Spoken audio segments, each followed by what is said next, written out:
అందరికి నమస్కారం. నేను మీ యాంకర్ రవి. గత 2 రోజులుగా న్యూస్లో కొత్త కాంట్రవర్సీ, వీడు మార్చేసుకున్నాడు, వీడు మారిపోయాడు, అది ఇది అని.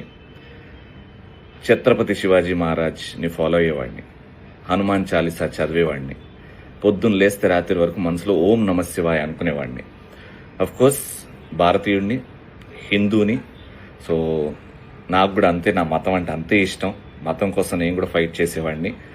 అయితే బేసికల్గా ఏం జరిగిందో చాలా మందికి తెలియదు, ఎందుకంటే యూట్యూబ్లో మేము చేసింది లేదు. చాలా మంది హర్ట్ అయ్యారని డిలీట్ చేశాం. కానీ సోషల్ మీడియాలో నా నంబరు, నా కోయాక్టర్ నంబర్ పెట్టేసి వీళ్ళు హిందూ మతాన్ని హర్ట్ చేశారు అని చెప్పేసి స్టార్ట్ చేయగానే మా కాల్స్ రకరకాలుగా వచ్చినాయి. అందులో ఒక కాల్ రికార్డింగే బయట వాళ్ళు రిలీజ్ చేసింది. బేసికల్గా నందీశ్వరుణ్ణి స్టేజ్ మీద పెట్టుకుని సూపర్ సీరియల్ ఛాంపియన్షిప్ జీ తెలుగులో నందీశ్వరుణ్ణి స్టేజ్ మీద పెట్టి మేము నిష్టగా చెప్పులు విప్పేసి చేసిన స్పూఫ్ అది. అంటే వీళ్ళని హర్ట్ చేయాలి అని రాసిన స్కిట్ కాదు, ఉన్న సినిమా సీన్ని మేము అక్కడ ఎనాక్ట్ చేయడం జరిగింది. అక్కడ చాలా మంది హర్ట్ అయ్యారు.